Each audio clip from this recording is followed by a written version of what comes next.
अल्लाहुम्मा सल्ली अला मुहम्मद। एक सूरह फातिहा की दरख्वास्त है मरहुमा इकबाल फातिमा, सैयद मुलाजिम हुसैन, सैयद तवंगर हुसैन, हाजरीन की मरहुमीन मरहुमात, बानियान मजलिस की मरहुमीन मरहुमात, तमाम शुहदाए मिल्लत जाफरिया, उलमा कराम और कुल मोमिन मोमिनात के लिए रहिमल्लाहु मन क़रा अल फातिहा। बिस्मिल्लाहिर्रहमानिर्रहीम।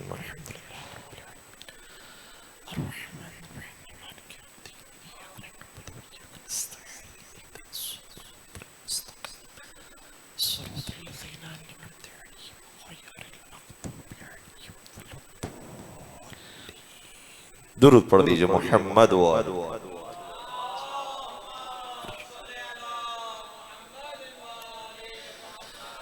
अऊज़ु बिल्लाहि मिनश शैतानिर रजीम। बिस्मिल्लाहिर रहमानिर रहीम। अल्हम्दुलिल्लाहि रब्बिल आलमीन। अल्हम्दुलिल्लाहिल्लज़ी हुवल अव्वल वल आखिर वल ज़ाहिर वल बातिन व लहुल मुल्कु व लहुल हम्द युह्यी व युमीतु व युह्यी व हुवा हय्युन ला यमूत बियदिहिल खैर व हुवा अला कुल्लि शैइन क़दीर। वस्सलातु वस्सलामु अलन नबिय्यिल उम्मिय्यिल क़ुरैशिय्यिल हाशिमी अल मक्किय्यिल मदनिय्यिल अबतहिय्यित तहामी अल अब्दिल मुअय्यद वर रसूलिल मुसद्दद अल मुस्तफ़ल अमजद अल महमूदिल अहमद हबीब इलाहिल आलमीन सय्यदना व मौलाना अबिल क़ासिम मुहम्मद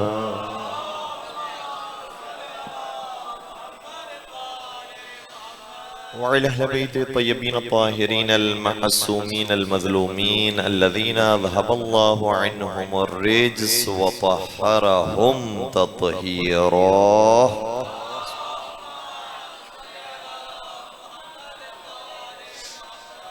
वलअनतुल्लाहि अला अअदाइहिम अजमईन। अम्मा बअद फ़क़द क़ाल अल्लाहु तबारक व तआला फ़ी मुहकम किताबिहिल मजीद व फ़ुरक़ानिहिल हमीद। बिस्मिल्लाहिर्रहमानिर्रहीम। इन्नल्लज़ीना आमनू व अमिलुस्सालिहात उलाइका हुम खैरुल बरिया। दुरूद पढ़ दीजिए मोहम्मद वाल।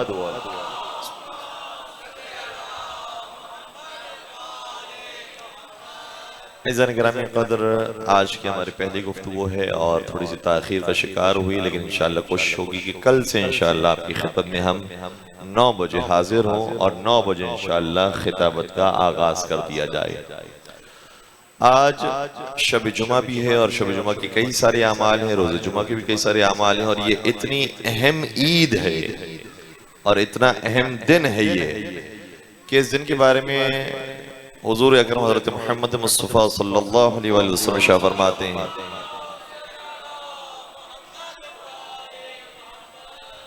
कि यौमुल जुम्अति सय्यिदुल अय्याम व अअज़मु इंदल्लाहि मिन यौमिज़ ज़ुहा व यौमुल फित्र।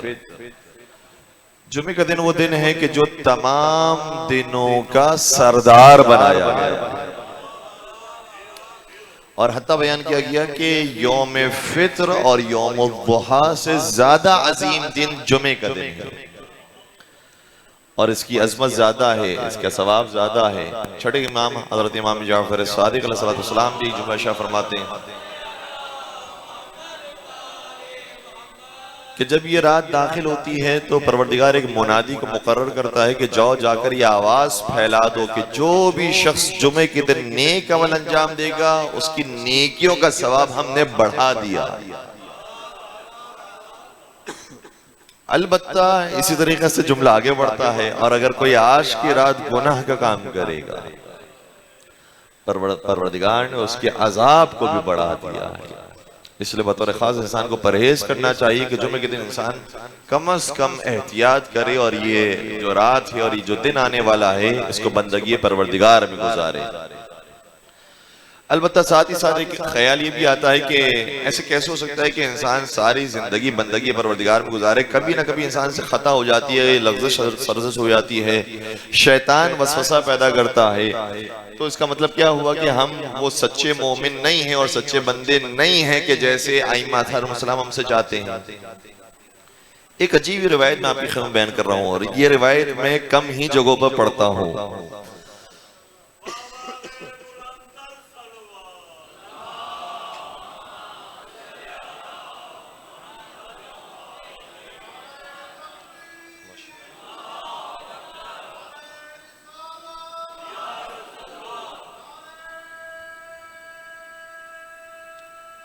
माशाअल्लाह या अली।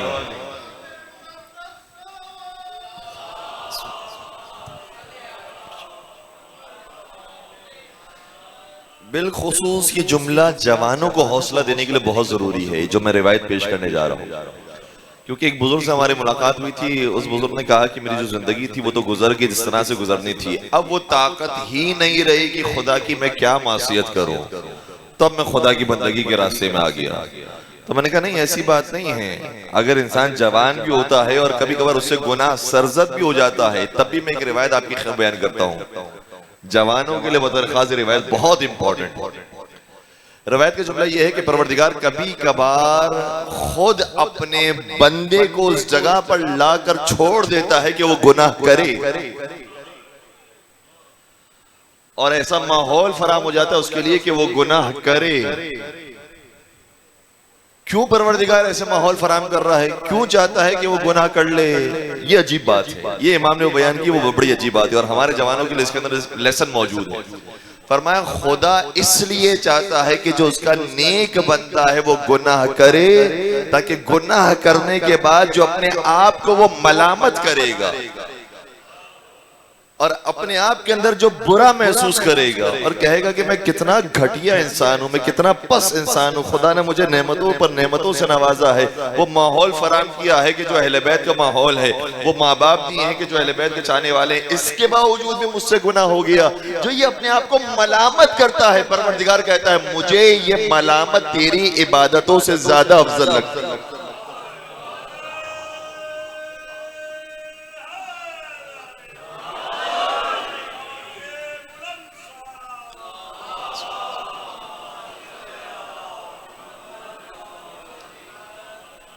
जो तू अपने अंदर ये तकलीफ महसूस करता है ना और जान लेता है कि नहीं, तूने वो हक अदा नहीं किया जो परवरदिगार का था, और तुझ पर इतनी नेमतों की बरसात की थी, तूने उसका हक अदा नहीं किया। ये जब इंसान जानता है और अपने अंदर ही कोड़ता है और अपने आप की मजम्मत और मलामत करता है, खुदा को बहुत पसंद आता है। क्यों? इसलिए कि शैतान के पास भी इबादतें थी, लेकिन वो एक मलामत नहीं थी। सिर्फ इबादतें कर लेना काफी नहीं है, अगर इबादतों की तरफ आगे वो भी अच्छी बात है, लेकिन साथ साथ ये नुक्ता भी ज़हन में रहे कि कभी कभार खुदा ही अपने नेक बंदों को इस तरफ लेकर जाता है कि वो गुनाह करे, ताकि अपने अंदर ही वो मलामत का एहसास पैदा करें। तो खुदा को ये मलामत का एहसास बहुत पसंद आता है। इसलिए हमारे नौजवान घबराए नहीं कि क्यों मैं कभी कभार नेकियों के रास्ते पर चल रहा होता हूँ, मैं मजलिसों में जा रहा होता हूँ, मैं दुआओं के प्रोग्राम से में जा रहा हूँ, तो आज की रात दुआए कुमैल की रात है, मैं सारे प्रोग्राम अटेंड करता हूँ, लेकिन न जाने क्या होता है मुझे, कभी मोबाइल हाथ में आ गया, कभी मैं अकेला बैठा हुआ हूँ, न जाने मुझे क्या होता है कि मुझसे गुनाह सरजद हो जाता है। घबराने की बात नहीं है, अगर गुनाह होने के बाद इफ्तिखार नहीं है बल्कि इस्तिगफार है, तो खुदा को ये गुनाह के बाद इस्तिगफार बहुत पसंद आता है कि मेरा बंदा कहीं और नहीं जा रहा, उसको पता है कि मैं ही देने वाली जात हूं, वो मेरी ही तरफ झुक रहा है। इसलिए ये अगर अंदाज नौजवानों के अंदर कायम है तो बहुत अच्छी बात है। तो हुजूर ने फरमाया कि ये जो रात और ये जो दिन है, ये दिनों का सरदार है। और अब मैं जुमला आपके हवाले कर रहा हूँ। हुजूर ने एक दूसरे मौके पर इरशाद फरमाया, या अली मसलुका फी उम्मती कमसल लैलतिल जुमआ फिल लयाली। ए अली, तेरी मिसाल इस उम्मत में ऐसी ही है जैसी रातों में शबे जुमा की मिसाल।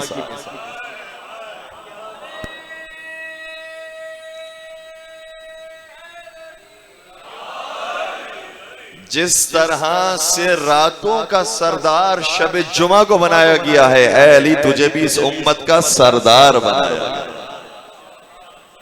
जिस तरीके से इंसान जुमे के दिन आता है तो अमल अंजाम दे तो उसका सवाब बढ़ जाता है, ऐ अली जो भी तुझसे जुड़ जाए फिर वो कम अमल भी अंजाम देगा उसका सवाब बहुत ज्यादा होगा। मौला मुत्तकियान की मिसाल जुमे के दिन की तरह है। तो आज की रात शब जुमा है और हमारा उन्वान इंशाअल्लाह ये रहेगा इन 5 मजलिसों के लिए, जिसका आज की रात से भी ताल्लुक होगा कि मौलाए मुत्तकियान के जलील क़द्र अस्हाब अमीरुल मोमिनीन हजरत अली इब्न अबी तालिब अलैहिस्सलातु वस्सलाम।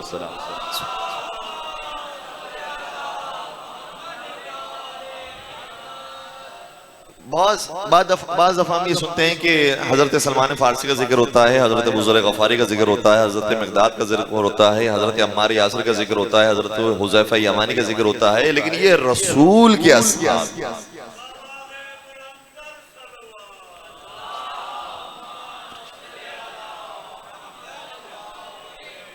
जानना यह है कि अली के अस्हाब कौन है।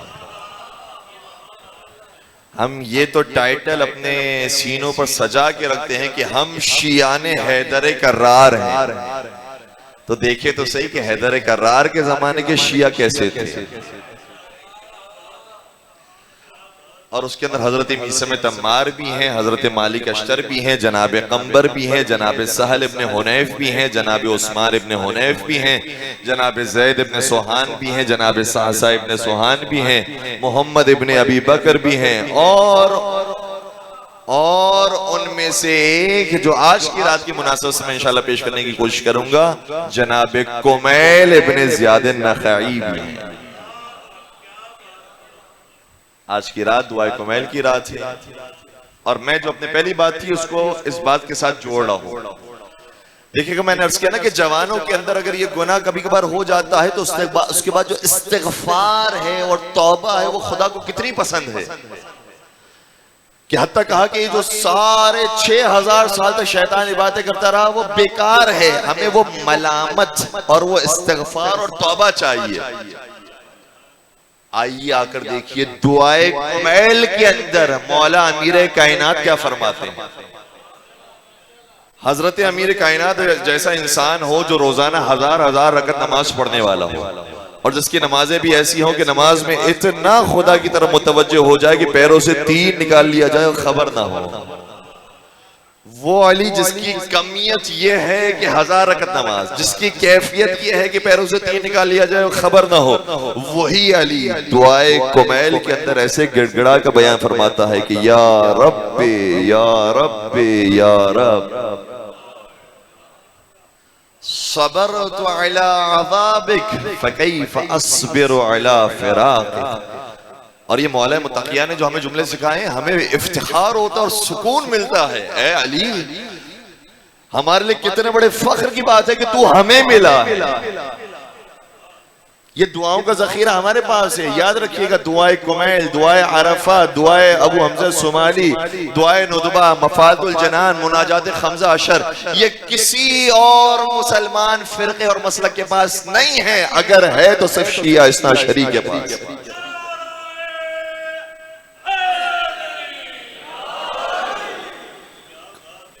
ये ऐसी दुआएं हैं कि इफ्तिखार करता है शिया कि हमारे पास ये जखीरा मौजूद है दुआओं का।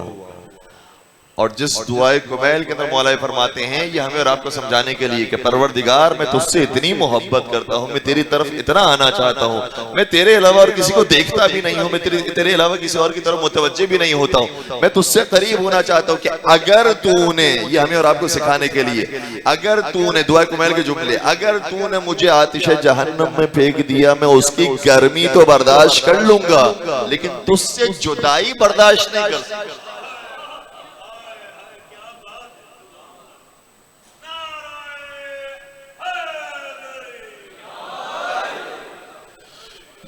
ये बिल्कुल ऐसा ही जुमला है कि जैसे अगर आज के जमाने में कोई ये बंदा कहे कि किसी शिया अली को रियाद भेज दिया जाए तो वहां की गर्मी तो बर्दाश्त कर लेगा, लेकिन अली से जुदाई बर्दाश्त नहीं कर सकता। मैं तुझसे इतनी मोहब्बत करता हूं, इतना तेरा आशिक हूं। और फिर उसी दुआए कुमैल के जुमले ये हैं कि मौला शाह फरमाते हैं कि या सरी अर्रदा इग़फिर लिमन ला यमलिकु इल्ला दुआ, ए अपने बंदे से जल्दी राजी हो जाने वाले, अपने उस बंदे को माफ कर दे जिसके पास तो कुछ नहीं है सिवाय दुआ मांगने के। ये किसके जुमले हैं? ये अमीर कायनात के जुमले हैं, ये मुश्किल कुशाए कायनात के जुमले हैं, जिसके पास कुछ नहीं है सिवाय दुआ के। अब मैं आपकी बेदार समातों के खिदमत में एक जुमला पेश करना चाह रहा हूं। अली ने हमें दुआए कुमैल में ये बताया है कि अली का खुदा क्या है। बात पहुंच रही है? जुमला मैं मुकम्मल कर रहा हूं। दुआओं में अहले बैत ने बताया है कि खुदा क्या है, खुदा ने कुरान में बताया है कि अहले बैत क्या है।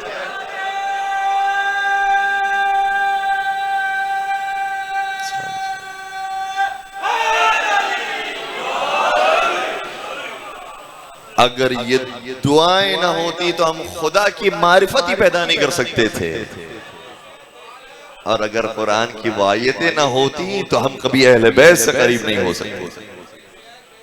क्या शान है इन दुआओं की। और दुआओं की भी देखिए, दुआ है मौला अली की, लेकिन नाम ये नहीं रखा कि दुआए अली, दुआए अमीरुल मोमिनीन, नहीं, नाम भी रखा दुआए कुमैल। क्यों भाई, कुमैल की दुआ है क्या? नहीं, दुआ अली की है, लेकिन अली की शान ही यह है, अली जब कुछ देते हैं तो नाम के साथ ही दे देते।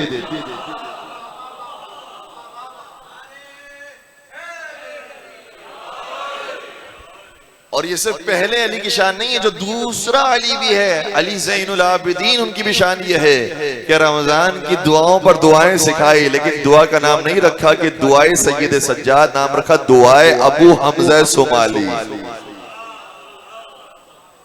वो दुआए अबू हमजा सोमाली, दुआए अबू हमजा सोमाली की दुआ थोड़ी है, वो तो मौला सैयद सज्जाद से उन्होंने सीखी है। लेकिन ये घराना ऐसा है, जब कुछ देता है तो अपना नाम भी नहीं रखता, ले जाने वाले का नाम ही रख दिया जाता है।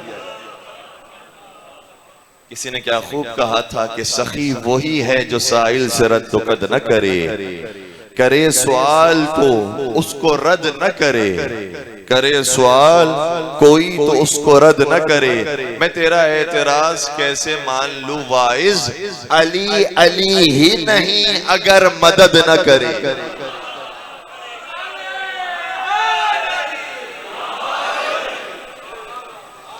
अली अली ही नहीं अगर मदद न करे। दुआओं का इतना खूबसूरत मजमुआ हमारे पास मौजूद है। वाकई नहीं, ये रखिएगा, बहुत ही अजीम खजाना है जो हमारे पास मौजूद है। यूरोप का एक वफ्द मुख्तलिफ मुल्कों की सैर तफरी करने के बाद ईरान पहुंचा। उनका मकसद ये था कि ये पहचाना जाए कि दुनिया के अंदर जो इतने मुख्तलिफ रिलीजन्स चल रहे हैं, उनमें से कौन कौन से रिलीजन्स के पास कौन सी अच्छी बातें मौजूद हैं, कौन सी सीखने वाली बातें मौजूद हैं, उनसे सीखिए। और ये भी अंदाजा लगाएं कि कौन सा रिलीजन ऐसा है कि जो हमारे नजदीक सही रिलीजन है। मुख्तलिफ कंट्रीज उनका जाना हुआ, हिंदुस्तान भी गए, पाकिस्तान भी गए, मुख्तलिफ मुल्कों में गए और मुख्तलिफ अदियान से उन्होंने आगाही हासिल की। लेकिन जब शहर क़ौम आए तो उन्हें तशय्युअ को सीखना था कि शीयत क्या है। जो बयान करने वाला है बहुत करीबी आदमी है। वो कहते हैं कि क़ौम के अंदर एक इदारा मौजूद है वर्ल्ड फेडरेशन के नाम से। वहां पर एक शिया आलिम दीन है, उनके साथ उनकी मुलाकात हुई, क्योंकि वो शिया आलिम दीन वो थे जो थोड़ा बहुत इंग्लिश भी जानते थे, इंग्लिश भी जानते थे, फारसी भी जानते थे, दीगर जबानों पर भी उनका उबूर था। तो जो वफ्द आया था यूरोप से, उन्होंने इंग्लिश में बात करना शुरू की। उन्होंने कहा कि हमें बताइए शीयत में क्या है। अब इन्होंने सोचा मैं क्या बयान करूं, कहां से शुरू करूं और कहां तक लेकर जाऊं। उन्होंने कहा कि मैं इतनी सी छोटी सी मुलाकात में नहीं बता सकता कि भाई शीयत क्या है, शीयत कहाँ से शुरू होती है, इसकी बुनियादें क्या हैं, हम किस किस को मानते हैं और किस लेवल पर रखते हैं, इतनी तफसील में अभी मैं बयान नहीं कर सकता। तो कहा कि आप कुछ बताएं तो सही कि आपके पास क्या ऐसे नायाब गौर मौजूद है कि जो हम लेकर जाएं। उन्होंने कहा कि अच्छा चले, आप जानना चाहते हैं तो यहीं पर बैठे, मैं अपने मौला की कुछ इबारतें आपको सुनाता हूँ। और इन्होंने दुआए अरफा इमाम हुसैन का इंग्लिश ट्रांसलेशन पढ़ना शुरू किया। इमाम हुसैन की दुआ है दुआए अरफा। अरफा के दिन मौला इमाम हुसैन ने अरफा के मैदान में उस दुआ को खुले आसमान के नीचे मांगा और वाकई पढ़ने के काबिल दुआ है। खास तौर पर उसका तर्जुमा इंसान पढ़े, तकरीबन 1 घंटे की दुआ है लेकिन बहुत लुत्फ आता है और शब जुमा भी है, इसको पढ़ने में कोई हर्ज नहीं है। कहते मैंने अभी दुआ अरफा खोली और दुआ अरफा पढ़ना शुरू की। इंग्लिश में पढ़ता जा रहा था और एक सफा तकरीबन मुकम्मल हुआ। मैंने सफा पलटा तो मैंने सोचा कि देख भी लोगे, तवज्जो भी रख रहे हैं या इधर उधर बातों में लगे हुए हैं। तो जैसे ही सफा पलट कर इन्होंने सामने देखा तो हैरान हो गए, सबकी आंखों से आंसू टपक रहे थे। मैं कहा कि क्या बात है, आपको रोना किस बात पर आ रहा है? तो कहा कि खुदा को जैसा तुमने इस किताब के जरिए हमें सिखाया है, हमें किसी भी रिलीजन ने खुदा की ऐसी मारिफत ही नहीं करवाई। इन्होंने कहा कि तुम्हें मालूम है कि किसका कलाम मैं पढ़ रहा हूं? ये हमारे 12 इमामों में से उस इमाम का जिक्र है कि जिसकी शहादत को याद करके हमारा हर इमाम रोता। हमारे मौला इमाम हुसैन जो करबला में जिनकी ज़ियारत गाह है, अरबाइन पे इतनी बड़ी तादाद आती है उनकी ज़ियारत करने के लिए, ये उनकी दुआ है जो मैं पढ़ के सुना रहा हूँ। क्या माशाअल्लाह, कितने खूबसूरत जुमले, कितने फसी और बलीग जुमले हैं। ये किताब मुझे कहां से मिलेगी? तो जो जा चुके उन्हें अंदाजा है और इंशाअल्लाह परवरदिगार इन तमाम मकामात मुक़द्दसा की ज़ियारत अता फरमाए कि क़ौम के अंदर एक पब्लिशर है जिसका नाम है अंसारियान। उसके पास मुख्तलिफ लैंग्वेजेस के अंदर किताबें होती हैं। उन्होंने कहा कि मैं कल जाऊंगा अंसारियान और वहां से मैं आपके लिए किताबें खरीद के लाऊंगा, क्योंकि अभी तो मेरे पास एक ही नुस्खा मौजूद है। उन्होंने कहा ठीक है। तो कल का वक्त जब आया, ये अपने मदरसे से होकर जब शाम के वक्त अंसारियान पहुंचे, उन्होंने कहा कि मुझे दुआ अरफा चाहिए इंग्लिश ट्रांसलेशन के अंदर। तो उन्होंने कहा कि हमारे पास वो किताबें सोल्ड हो गई है, खत्म हो गई है। तो कहा कि आपके पास तो हमेशा होती है तादाद के अंदर, अब कैसे सोल्ड हो गई? कहा बस आज कुछ लोग आए और वो खरीद के चले गए। तो उन्होंने कहा कि कौन लोग आए भाई, आज कौन खरीद के चला गया? तो कहा कि वो 3 मर्द थे और 1 औरत थी। इन्होंने पूछा उनका होलिया क्या था? जो होलिया बताया इन्होंने कहा समझ गया, ये वही थे जो कल मुझसे दुआ अरफा सुन कर गए थे, आज दुआ अरफा खरीद के चले।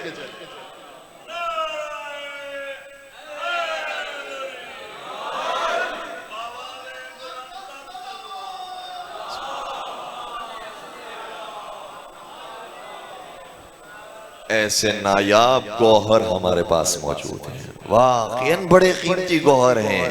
हमने ताक़शे पे तो बहुत महफूज अंदाज में रखा हुआ है, उसकी हुर्मत अपने मकाम पर है, लेकिन ये जिस मकसद के लिए आई थी उस मकसद को अदा नहीं किया।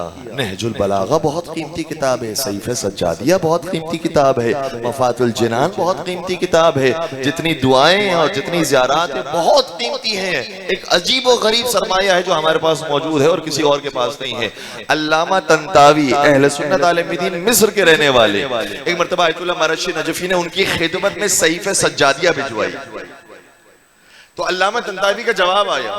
उस जमाने के अंदर समझिए कि अहले सुन्नत के जो मुफ्ती आजम थे अल्लामा तंतावी, उनकी खिदमत में आयतुल्लाह मरशी नजफी ने जब ये तोहफा भिजवाया तो उनका जवाब आया, कहा कि ए मरशी नजफी, मैं तेरा शुक्रिया तो अदा करता हूँ लेकिन मैं तुझसे शिकायत भी करता हूँ। तेरे पास इतना अजीम खजाना था और देने में तूने इतने बुखल से काम लिया। अब जाकर तूने मुझे तोहफा दिया है जब मेरी जिंदगी खत्म हो गई है, अब तूने बताया है ये भी कोई कलाम है सैयद सज्जाद का। मैं तो हैरान हो गया उनकी दुआएं पढ़ के। और ये सहीफ़ा सज्जादिया अल्हम्दुलिल्लाह हमारे घरों के अंदर मौजूद है। लेकिन मेरी दरख्वास्त सिर्फ ये है अपने नौजवानों से, जिंदगी में कम से कम एक मरतबा सहीफ़ा सज्जादिया का शुरू से आखिर तक तर्जुमा पढ़िए, समझ कर पढ़िए सैयद सज्जाद ने कहा क्या है। और सहीफ़ा सज्जादिया की अगर सबसे बेहतरीन दुआ कि जो नौजवानों के लिए शायद इंप्रेसिव होगी, वो दुआए मकारिम अखलाक। किस तरीके से अखलाकियात बयान किए हैं दुआ के अंदर। अहले बैत का तरीका ही इतना प्यारा है। अल्लाह से मिलने वाले अहकामात को कभी खुतबात में बयान करते हैं, कभी दुआओं में बयान करते हैं। अगर खुदा के अहकामात को खुतबों में बयान करें तो नहजुल बलागा बनती है, अगर दुआओं में बयान करें तो सहीफ़ा सज्जादिया बनती है। ये बेहतरीन खजाना हमारे पास मौजूद है। और उसके बाद अल्लामा तंतावी का जुमला, ये थक तो नहीं रहे हम लोग?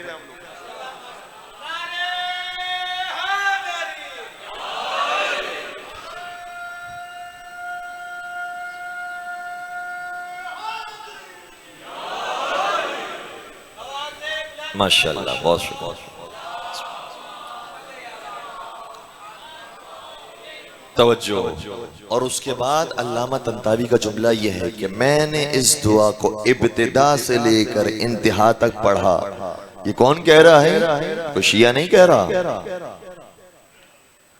वो कह रहा है कि मैंने इब्तिदा से लेकर इंतहा तक इसको पढ़ा और इसके कलाम को पढ़ने के बाद मुझे तो ये महसूस होता है कि ये मखलूक का कलाम हो ही नहीं सकता। लेकिन मैं क्या करूं, मेरा अकीदा इजाजत नहीं देता कि मैं इस कलाम को खालिक का कलाम कहूं। इसलिए मैं ये कहता हूं कि ये मखलूक के कलाम से ऊपर का कलाम है, खालिक के कलाम से नीचे का कलाम। और ये हमारे इमाम की, हमारे एक इमाम के बारे में इस तरह का जुमला नहीं है। नहजुल बलागा को जिससे पढ़ा है उससे भी यही कहा है कि मेरा दिल तो यही कहता है कि मैं इसको कह दूं कि ये कुरान ही है, ये कह दूं कि ये आसमानी किताब ही है, ये अल्लाह का कलाम है, लेकिन मेरा अकीदा इजाजत नहीं देता कि मैं कह सकूं। बस इतना कह सकता हूं, खालिक के कलाम से नीचे है, मखलूक के कलाम से ऊपर।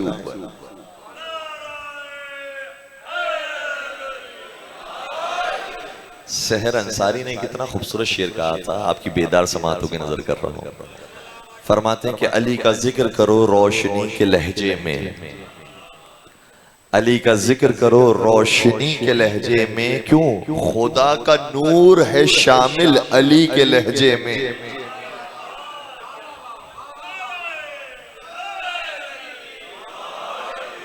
अली सिर्फ यदुल्ला थोड़ी हैं, अली सिर्फ वजहुल्ला थोड़ी हैं, अली सिर्फ उज़ुल्ला थोड़ी हैं, अली लिसानुल्लाह भी।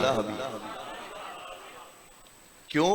कि खुदा का नूर है शामिल अली के लहजे में। फिर कहते हैं गर्च नहजे बलागा है आदमी का कलाम, मगर ये बात कहां आदमी के लहजे में।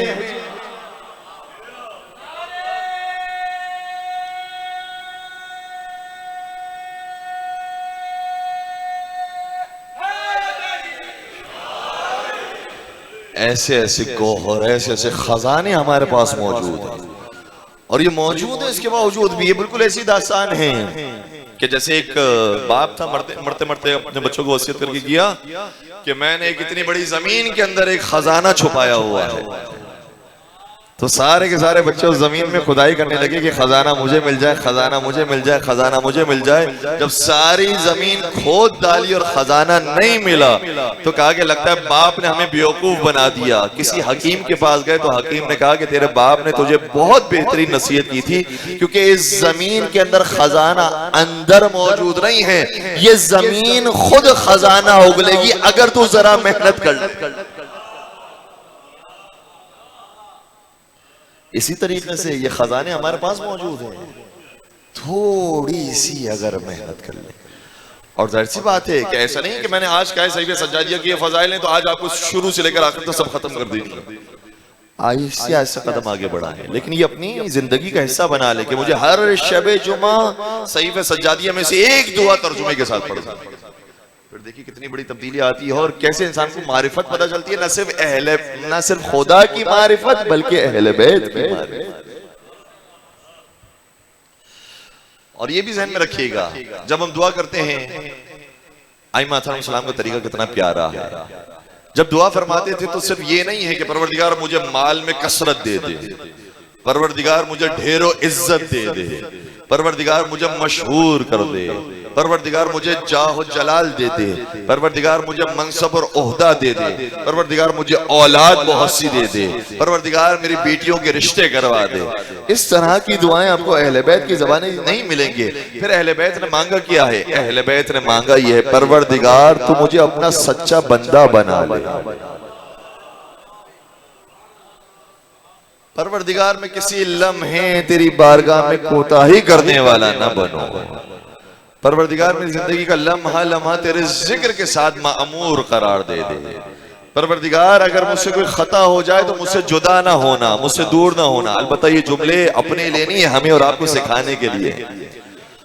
और ये जुमले क्यों कहे हैं? ये जुमले इसीलिए कहे हैं, बताया है कि एक वो आबिद था जिसे खुदा शैतान कहता है, और एक ये आबिद है जिसे खुदा ज़ैनुल आबिदीन कहता है।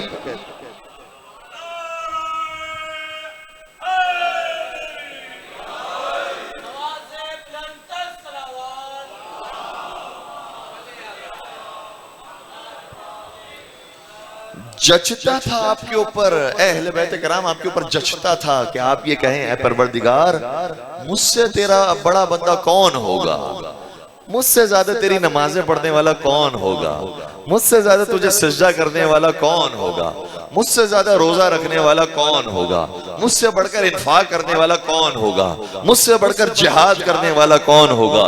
ये जचता था कि आप ये कह सकते थे, लेकिन कहीं नहीं मिलता कि अहले बैत ने इस तरह से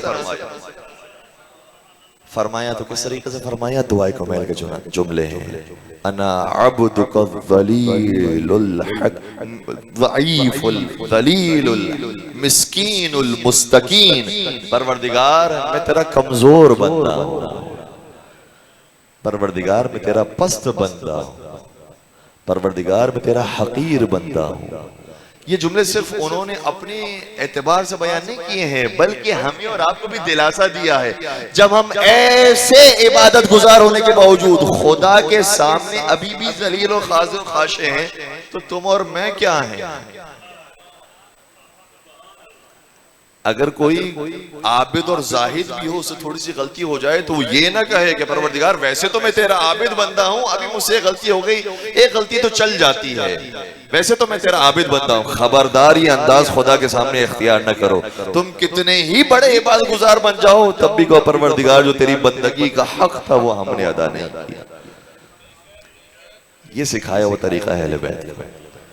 और अहले बैत ने जब ये दुआएं मांगी हैं, मुख्तलिफ दुआएं, यकीनन उन्होंने भी वो दुआएं भी मांगी हैं कि जो हमारी तरह से है, जैसे औलाद के लिए दुआ मांगी है। खुद हजरत इब्राहिम अलैहिस्सलाम की दुआ है कि जब आपको इमामत दी परवरदिगार आलम ने, तो कहा कि परवरदिगार मेरी औलाद को भी इमामत मिलेगी। तो अपनी औलाद के लिए भी इंसान मांगता है, परवरदिगार मेरी औलाद को भी साहिब मनसब बना दे, मेरी औलाद को भी साहिब फजीलत बना दे, साहिब शरफ बना दे। ये दुआएं भी मांगी हैं, लेकिन हमें एक चीज सिखाई है इन दुआओं के अंदर। वो क्या चीज सिखाई है? सिखाई ये है कि कभी कभार ऐसा होता है, मौला मुतक़ियन का जुमला ये है, ए खुदा मैंने अपने इरादों के टूटने से तुझे पाया। कभी कभार ऐसी होती है कि जाहिरी तौर पर वो चीज सामने नहीं आती, या मैं सादा लफ्जों में कहूं कि दुआ कबूल नहीं होती। हालांकि जुमला सही नहीं है, कोई दुआ ऐसी हो ही नहीं सकती जो कबूल ना हो। जी, आपने कहा कि परवरदिगार मुझे माल और दौलत दे दे, आपको नहीं मिला, तो क्या मतलब दुआ कबूल नहीं हुई? खुदा फरमाता है तूने मुझे पुकारा है, मैं गनी मुतलक हूं, तूने मुझसे मांगा है, ऐसा हो ही नहीं सकता कि तुझे ना दूं। तूने जो मांगा है वो कम मांगा था, मैंने तेरे लिए महफूज करके रखा हुआ है, मैं उससे ज्यादा तुझे अता करने वाला हूं।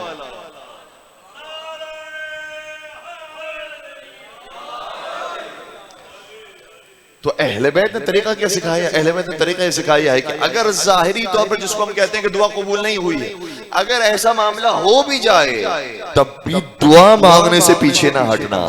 क्यों?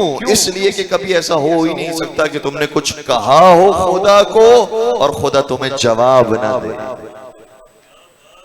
वइज़ा सअलक इबादी अन्नी फइन्नी क़रीब उजीबु दअवतद्दाइ इज़ा दान फलयस्तजीबू ली वलयुमिनू बी लअल्लहुम यरशुदून। परवरदिगार कुरान करीम में कहता है, ए रसूल मेरे बंदे तुझसे मेरे बारे में सवाल करते हैं कि मैं कैसा हूं, मैं कहां हूं, मैं क्या करता हूं, तो उनको जवाब दे दो फइन्नी क़रीब, मैं उनके बहुत करीब हूं। उजीबु दअवतद्दाइ इज़ा दान। और ये नहीं कहा कि जब वो मांगते हैं तब मैं उनको जवाब देता हूं, उनकी दुआ कबूल करता हूं। कहा नहीं, जब वो मांगते नहीं, मैं जवाब दे देता हूं।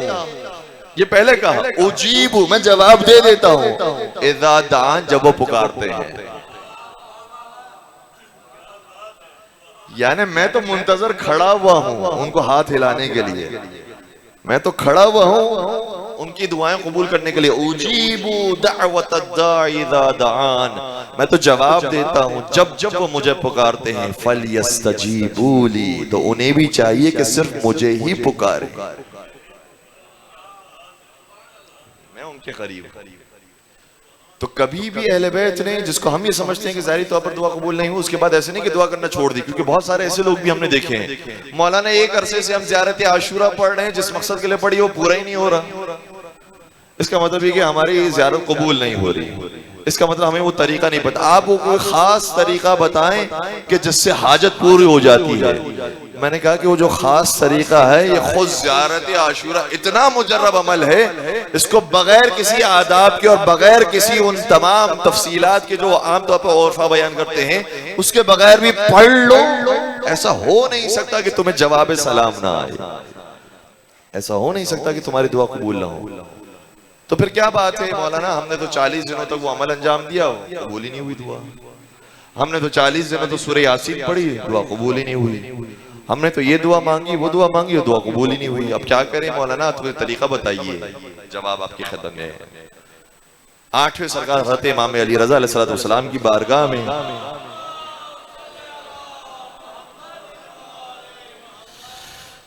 मौला का एक जाकिर मिंबर पर आया। आपको मालूम है कि ईरान के अंदर ये कल्चर है कि वहां पर ज़ोहर और असर की नमाज होती है, तो उसके दरमियान का जो हिस्सा होता है ताक़ीबात नमाज का, उस हिस्से से भी वो इस्तेफादा करते हैं और किसी आलिम दीन को कहते हैं कि आप उस हिस्से के दरमियान आकर कोई मसाइल शरई बयान करें, कोई दीनी बात बयान करें। जो ऑफिस से आए हुए लोग हैं वो 5 मिनट की कम से कम कोई नसीहत सुनकर जाए।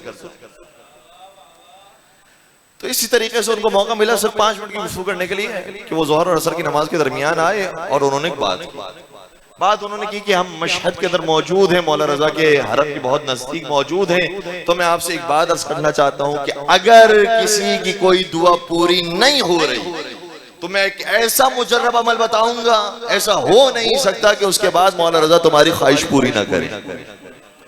वो अमल ये है कि मौला रजा की बारगाह में जाइए, जो भी हाजत, एक मर्तबा सूरे यासीन पढ़कर उसका सवाब हदिया कीजिए मौला रजा।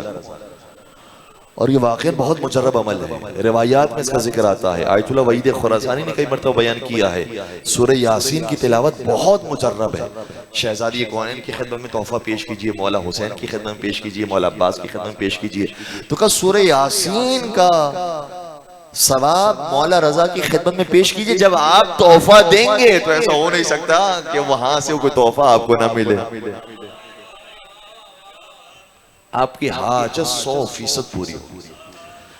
अब हमारे जहन में पूरी तरीके से नहीं कि 40 दिनों तक उन्होंने कहा कि, या एक दिन के बारे में कहा कि सूरह यासीन 40 दिनों तक आप हदिया कीजिए। ऐसा हो नहीं सकता कि 40 दिनों तक आपने हदिया पेश किया हो, मौला रजा आपको कोई हदिया पेश न करे। ठीक है। जब उन्होंने ये बात कह दी तो दरमियान से शख्स उठे, जिसको कहते हैं कि साहब उठे। उन्होंने कहा कि ए खतीब, जो आप अमल बता रहे हैं वो अमल मैं कर चुका हूं, लेकिन मेरी दुआ कबूल नहीं हुई। अब इन्होंने कहा कि ये तो भरे मजमे में मुझे बेइज्जत कर दिया। बाद में पूछ लेता मसला तो मैं इनको कुछ ना कुछ तौजी कर देता। ये तो भरे मजमे में उन्होंने कह दिया कि भाई जो मैं अमल बता रहा हूँ वो अमल ही कबूल नहीं हो रहा। तो अभी ये जवाब सोच रहे थे कि मैं क्या कहूं कि दुआ इस तरह से भी कबूल होती है, दुआ उस तरह से भी कबूल होती है। ये सारी चीजें वो भी सोच रहे थे कि सामने वाले का एक और जुमला आगे बढ़ा। उसने कहा कि मेरी दुआ तो वो कबूल नहीं हुई, लेकिन मौला रजा ने फरमाया है हमारी ज़ियारत पर फिर भी आया करो।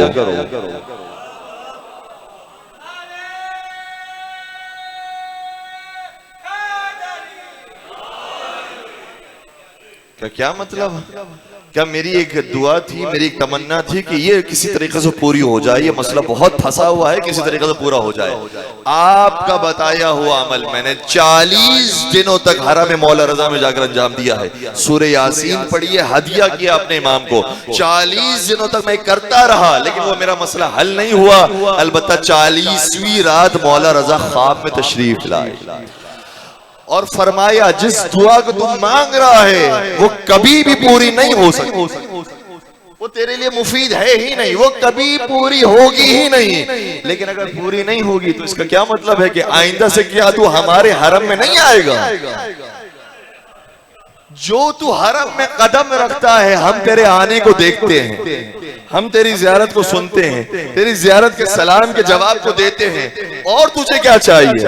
अगर वो दुआ चाहिए, वो दुआ महफूज हो गई क़यामत के लिए, लेकिन दुनिया के अंदर वो चीज पूरी नहीं होगी। वो दुआ तो पूरी नहीं होगी, लेकिन जो तू आता है उसे देखते हैं, तेरे आने से हमें तसल्ली मिलती है। ये जो ज़ियारत आशूरा पढ़ते हैं किसी मकसद के लिए नहीं मालूम कि किसका क्या मकसद है। कभी कभार होता है इंसान वाकई किसी बहुत बड़ी परेशानी मुब्तला होता है, लेकिन इंसान की जिंदगी में इम्तिहानात भी रखे हुए हैं खुदा ने। हजरत याकूब का इम्तिहान था, हजरत यूनुस का इम्तिहान था, हजरत अय्यूब का इम्तिहान था, सारे इम्तिहानात थे। क्या इनके पास दुआएं नहीं थी? इनके पास भी दुआएं थी, लेकिन खुदा ने कहा नहीं, इन दुआओं के जरिए हम तुम्हारी मुश्किलात को आसान नहीं करेंगे। हमें मालूम है तुम दुआ करने वाले हो, वो दुआएं सारी महफूज हो रही हैं, इसके बावजूद भी तुम हमारी बारगाह से कहीं और न जाना, दुआएं करते ही।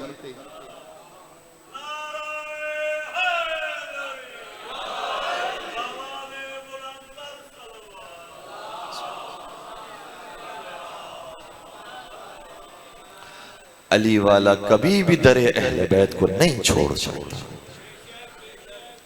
और अली वाला कभी भी दुआएं मांगने से, नमाजें पढ़ने से, ज़ियारत पढ़ने से नहीं थक सकता। अगर आप थके हुए नहीं तो और बातें पेश करूं।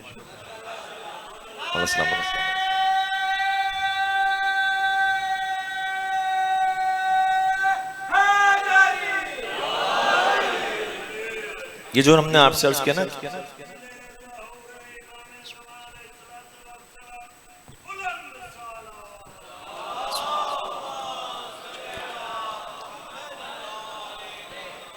ये जो हमने आपसे भी अर्ज किया ना कि मुश्किलात हमारी जिंदगी में आती हैं, ऐसा हो नहीं सकता कि मुश्किलात ना आए। मौला अली पर क्या मुश्किलात नहीं आई हैं? खुद रसूल की जिंदगी में जो जंगें लड़ी हैं उसमें जख्म सहे हैं अली इब्न अबी तालिब, और रसूल के पर्दा फरमाने के बाद तो अली पर मुश्किलात में और इजाफा हो गया। फिर ज़हराए मर्जिया के जाने के बाद और इजाफा हो गया। फिर जैसे जैसे ये आपके अय्याम बढ़ते रहे, आपकी मुश्किलात में मजीद इजाफा हो गया। जंग जमल आपको लड़ना पड़ी, जंग सफीन लड़ना पड़ी, जंग नहरवान लड़ना पड़ी। अली इब्न अबी तालिब की जिंदगी मुश्किलात से भरी हुई है। तो कैसे हो सकता है कि जिस अली को हम मानते हैं, जिस अली को हम मानते हैं, जब उसकी जिंदगी दुनियावी एतबार से आजमाइशों के साथ भरी हुई है, तो अली वाले की जिंदगी आजमाइशा से खाली हो जाए। मुश्किलात रहेंगी, और यही मुश्किलात इंसान के अजर को, इंसान के रिवॉर्ड को, इंसान की रैंकिंग को बढ़ाती है। अब जो हमारा मौजू है असहाब का, उसमें आज एक और सहाबी का नाम भी आपकी खिदमत बयान करता हूँ। एक थे जनाबे हातमे ताई के बेटे, जिनका जिक्र हमारे मेंबरों से जरा कम किया जाता है, और वही मशहूर हातिमे ताई, वही जो सखावत में बड़ा मारूफ था, बहुत सदका खैरात करने वाला, वही मशहूर हातिमे ताई। उसका सखी का बेटा, वो खुद भी बड़ा सखी, बड़ा करीम था, और जाहिर सी बात है जब करीम होगा तो करीम ही की बारगाह में आएगा, किसी शरीर की बारगाह में तो नहीं जाएगा। तो वो जो उनका बेटा था अदी बिन हातिमे ताई, अदी बिन हातिमे ताई मौला का बड़ा चाहने वाला, बहुत करीबी, मौला के साथ साथ रहा। जंगों के अंदर उसने बड़ी कुर्बानियां दी, यहाँ तक कि जंग सफीन में जो हाकिम शाम के मुकाबले में हुई थी, उस जंग के अंदर अदी बिन हातिमे ताई के 3 बेटे शहीद हो गए। ये इमाम बारगाह, ये मस्जिद भी वो है कि जिसने बड़ी कुर्बानियां दी हैं, बड़े जवान यहाँ पर कुर्बान हुए हैं। लेकिन हमने दर्स लिया है तो मीसम तम्मार से लिया है, दर्स लिया है तो जनाब कंबर से, जनाब कुमैल से, और अदी बिन हातिमे ताई से लिया। 3 बेटे कुर्बान हुए। मौला मुत्तकियान का फिर कुछ अरसे के बाद इंतकाल हो गया, शहादत हो गई। शहादत के बाद इमाम हसन अलैहिस्सलाम का जमाना आया। इमाम हसन अलैहिस्सलाम के जमाने में बिलाखिर सुलह हो गई। हाकिम शाम पूरी इस्लामी हुकूमत के ऊपर काबिज हो गया। हाकिम शाम ने जहां बहुत सारे लोगों को बुलाया था अपने दरबार में, उसमें से एक नाम है अदी बिन हातिमे ताई। उसको पकड़कर अपने बारगाह के अंदर, अपने दरबार के अंदर बुलाया और उस दरबार के अंदर उसे सवाल किया, हाँ अदी बिन हातिम ताई, जरा बताओ तो सही तुम्हारे बेटे आजकल कहाँ हैं। जानता था कि कहाँ हैं, क्या हुआ है उनके साथ, लेकिन मजाक उड़ाने के लिए, बताओ तुम्हारे बेटे आजकल कहाँ हैं। तो कहा कि शहीद हो गए। कहा किसके साथ शहीद हो गए, कब शहीद हो गए, सब पता था इसको। ये बाप को दर्द देना चाह रहा था कि बच्चों को याद करे। तो कहा कुतिल मा अली, अली इब्न अबी तालिब के साथ उनकी हमराही में शहीद हो गए। जैसे अली का नाम आया, हाकिम शाम को बोलने का मौका मिला, कहा अली ने तेरे साथ इंसाफ नहीं किया, अली के बेटे हसन और हुसैन तो बच गए, तेरे बेटों को मरवा दिया। अदी बिन हातिम ताई का जवाब सुनिएगा। आमतौर पर जो टूट जाता है आदमी वो ये जवाब नहीं दे सकता, वो तो कहता है कि हाँ बात सही है, मुश्किलात से मेरे ऊपर आ रही है, आजमाइशें से मेरे ऊपर आ रही है, ये क्या बात हुई कि अली के बेटे तो हसन हुसैन जिंदा हैं, मेरे बेटे मर गए, कह सकता था। लेकिन अदी बिन हातिम ताई की मारिफत क्या थी, कहने लगा तू ये कहता है कि अली ने मेरे साथ इंसाफ नहीं किया, मैं कहता हूं मैंने अली के साथ इंसाफ नहीं किया। क्या मतलब, कहा कि अली की शहादत हो गई, मैं जिंदा रह गया, मैं जिंदा रह गया और मेरा मौला इस दुनिया से चला गया, मैंने अपने मौला के साथ इंसाफ नहीं, जो अली का हक बनता था मैंने वो अदा नहीं किया। और उसके बाद हाकिम शाम को मुखातिब कहने लगा, ए हाकिम शाम याद रख, ये जो जबान है ना जो अली के लिए चलती है, ये अभी भी मेरे दहन में मौजूद है, और ये जो तलवार है ना जो अली की हिमायत में उठती है, वो तलवार भी मेरे पास मौजूद है। इसलिए लफ्ज इस्तेमाल करना तो जरा संभल कर इस्तेमाल करना। अदी बिन हातिम शाही हाकिम शाम के सामने जुमले कह रहा है, यानी उस जमाने का सबसे बड़ा बादशाह और सबसे बड़ा जालिम और जाबिर इंसान उसके सामने जुमले कह रहा है, बहुत दिलेरी चाहिए। और उसके बाद जो जुमला कहा वो हैरान कर देने वाला है। तवज्जो, आखिरी में जुमला कह रहा हूं, ज़हमत तमाम।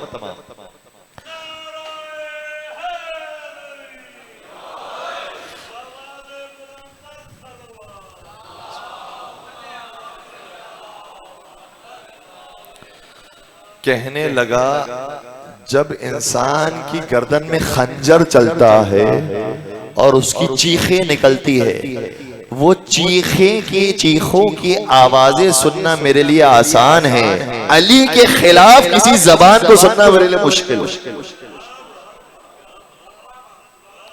यानी मैं अपनी जान दे सकता हूं, अली के बारे में अली के खिलाफ कोई एक लफ्ज नहीं सुन सकता। ऐसी मारिफत रखने वाले असहाब बस अजीज हो, जनाब कुमैल हो, जनाब कंबर हो, जनाब मीसम तम्मार हो, ये सब राय अमीरुल मोमिनीन के अंदर शहीद कर दिए गए। किसी को इब्ने जियाद ने मारा, किसी को हज्जाज बिन यूसुफ ने मारा, कोई यजीद के जमाने में मारा गया, कोई मरवान के जमाने में मारा गया, कोई आले मरवान के जमाने में मारा गया, चुन चुन कर शियाने हैदर कर्रार को शहीद किया गया। किसी ने क्या खूब कहा था कि अंजाम वफा क्या है ये सोचा नहीं करते, अंजाम वफा क्या है ये सोचा नहीं करते, मुअमिन कभी हालात का शिकवा नहीं करते, मुअमिन कभी हालात का शिकवा नहीं करते। ये रस्म सिखाई है हुसैन इब्न अली ने, सर सजदे में हो तो तीरों को देखा नहीं करते। मौला हुसैन का नाम आ गया, ऐ हुसैन तुझी से तो हमें दर्ज शुजाअत मिला, तुझसे तो हमें दर्ज शहादत मिला है। सय्यद शुहदा इमाम अली मकाम, वो हुसैन के जिनको हर इमाम ने याद किया है, और ऐसे याद किया है कि हर इमाम उनकी बारगाह में जाकर जियारत पेश करते थे। सबसे ज्यादा जियारत जो हमारे पास पहुंची किसी इमाम की, वो सिर्फ इमाम हुसैन है। ज़ियारत आशूरा भी मौजूद है, ज़ियारत अरबईन भी मौजूद है, ज़ियारत 15 रजब भी मौजूद है, ज़ियारत शब क़द्र भी मौजूद है, ज़ियारत अरफा भी मौजूद है, ज़ियारत ईद भी मौजूद है। चाहे खुशी की मुनासिबत हो, गम की मुनासिबत हो, हुसैन को फरामोश न करना। उन ज़ियारत में से एक ज़ियारत हमारे और आपके ज़माने के इमाम की भी है। इमाम ज़माना ने भी सलाम पेश किया है, और इमाम ज़माना का सलाम सुनेंगे कैसा है। ज़ियारत नाहिया में ज़माने के इमाम फरमाते हैं, अस्सलामु अला शैबिल खज़ीब अस्सलामु अला खद्द तरीद, अस्सलामु अला बदन सलीब। देखिए कभी ऐसा होता है कि इंसान जाता है इमाम की बारगाह में, इमाम को सलाम करता है, ए मौला आपको सलाम, ए मौला आप पर सलाम, ए इमाम आप पर सलाम। एक ये तरीका होता है, लेकिन मौला ने ये तरीका इख्तियार नहीं किया। कहा ए हुसैन तेरे सर पर भी सलाम, ए हुसैन तेरे होठों पर भी सलाम, ए हुसैन तेरे रुखसार पर भी सलाम, ए हुसैन तेरी दाढ़ी पर भी सलाम। फरमान लगे जमाने के इमाम, सलाम उस रेश मुबारक पर जो वैसे सफेद तो थी लेकिन करबला में रंगीन हो गई, करबला में खून से रंगीन हो गई। फिर आगे फरमाते हैं, सलाम उस रुखसार पर जिस रुखसार को रसूलुल्लाह बोसा दिया करते थे, अब यही रुखसार है जो कभी खाके करबला में गिरता है, कभी नोके नेज़ा पे बुलंद होता है। फिर फरमाते हैं, और सलाम उस बदन के ऊपर जिस बदन से लिबास को छीन लिया गया, एक एक हिस्से पे सलाम किया है। हुसैन आपके माथे पर सलाम, आपकी गर्दन पर सलाम, आपके सीने मुबारक पर सलाम, आपके दस्ते मुबारक पर सलाम। बदन का कोई हिस्सा ऐसा नहीं है कि जो हुसैन के खून से रंगीन ना हुआ हो, या खुद उस बदन के हिस्से पर हुसैन का खून है, या कभी अली अकबर का खून है, या अली असगर का खून है, या गाजी अब्बास का खून है, या कासिम के टुकड़ों का खून है, या उन मोहम्मद का खून है। हुसैन तेरे बदन के उन तमाम आज़ा को सलाम जो खून से रंगीन हो गए। और सुनिएगा फिर जमाने के इमाम क्या फरमाते हैं, फरमाते हैं कि सिर्फ हुसैन पर सलाम नहीं है, फरमाया अस्सलामु अला रूसिल मुशालात, अस्सलामु अला अअज़ाइल मुक़त्तआत, अस्सलामु अला निस्वतिल बारिज़ात। फरमाया उस बदन पर सलाम जिसे टुकड़े टुकड़े कर दिया गया, उन सरों पर सलाम जिसे नोके नेज़ा पर चढ़ा दिया गया, और फिर फरमाया और उन बीबियों पर सलाम जिनकी चादरें छीन ली गई। अजरुकुम अल्लाह। आपको बहुत कम ज़ियारतों में मिलेगा कि मौला हुसैन की ज़ियारत हो रही हो, और हुसैन के ऊपर नहीं, हुसैन के साथ साथ शरीकतुल हुसैन पर भी सलाम, दुख्तरे हुसैन पर भी सलाम हो, इन मुखद्दरात इस्मत पर भी सलाम हो। यही वजह है कि इस ज़ियारत के अंदर एक मकाम पर जुमला ये आता है, फला इन अखरतनी अद्दुहूर लअंदुबन्न लक सबाहन व मसा व लअबकियन्न लक बदल अद्दुमूइ दमा। ज़माने के इमाम फरमाते हैं, ए हुसैन मैं तेरे ज़माने में नहीं था, अगर तेरे ज़माने में होता तो मैं अपनी जान भी तुझ पर कुर्बान कर देता, लेकिन अगर जमाने ने मुझे मौखर कर दिया है, मैं सुबह भी तुझ पर रोऊंगा, शाम भी तुझ पर रोऊंगा, दिन भी गिरिया करूंगा, रात भी गिरिया करूंगा। और उसके बाद का जो जुमला है वो इंसान की अक्ल को हैरान कर देता है। जमाने के इमाम फरमाते हैं, इमाम मासूम फरमाते और ए हुसैन मैं तुझे याद करके इतना रोऊंगा, इतना रोऊंगा कि आंखों से पानी के कतरे नहीं खून के कतरे टपकने लगे। अजरुकुम अल्लाह। ए जमाने के इमाम जब आप इस तरीके से हुसैन पर गिरिया करते हैं तो फिर हम तो रोते ही नहीं हैं, ये हमारा रोना तो रोना नहीं है। हुसैन तेरी कुर्बानी ऐसी है जिसको याद करके अंबिया खून के आंसू रोते हैं, औलिया खून के आंसू रोते हैं। और एक मर्तबा मेहदी बहरुल उलूम से किसी ने सवाल किया कि जमाने के इमाम ने जो ज़ियारत नाहिया में फरमाया मैं खून के आंसू रोता हूँ, ये मुबालगा किया है ना, कोई हकीकत तो नहीं है। मेहदी बहरुल उलूम कहते हैं जरा जाकिर को मिंबर पर तो बिठा, मसाइब हुसैन तो बयान करवा। जैसे मौला हुसैन के मसाइब बयान हुए, मसाइब खत्म होने थे, मेहदी बहरुल उलूम ने अपना रोमाल उठाया और जब रोमाल दिखाया तो देखने वालों ने देखा रोमाल पर 2 खून के कतरे मौजूद। मेहदी बहरुल उलूम कहते हैं जब मैं हुसैन पर ऐसे रोता हूं, हुसैन का बेटा हुसैन पर कैसे रोता। बस मेरा सवाल इतना है, ऐ ज़ादारो, जब जमाने के इमाम ऐसे रोते हैं ना, मुझे बताइए औलाद यकीनन बाप पर रोती है, लेकिन मुझे इंसाफ से बताइए औलाद रोती है तो क्या माँ नहीं रोती? क्या माँ नहीं रोती? क्या बाप नहीं रोता? क्या नाना नहीं रोता? हुसैन तेरे जाने से फातिमा गिरिया को ना है, अली इब्न अबी तालिब गिरिया गुनाह है, रसूल खुदा गिरिया गुनाह है। और मुझे नहीं मालूम जमाने के इमाम गैबत में रहकर जब खून के आंसू रोते हैं तो तेरा वो बेटा जिसे सज्जाद कहते हैं वो 35 साल कौन से आंसू रोया है? वो खून के आंसू रोया है, वो सर का मातम करके रोया है, वो सीने का मातम करके रोया है। वो सिर्फ करबला को नहीं रोया है, वो कूफे को भी रोया है। और 3 मर्तबा वो इमाम कहता है अश्शा अश्शा अश्शा।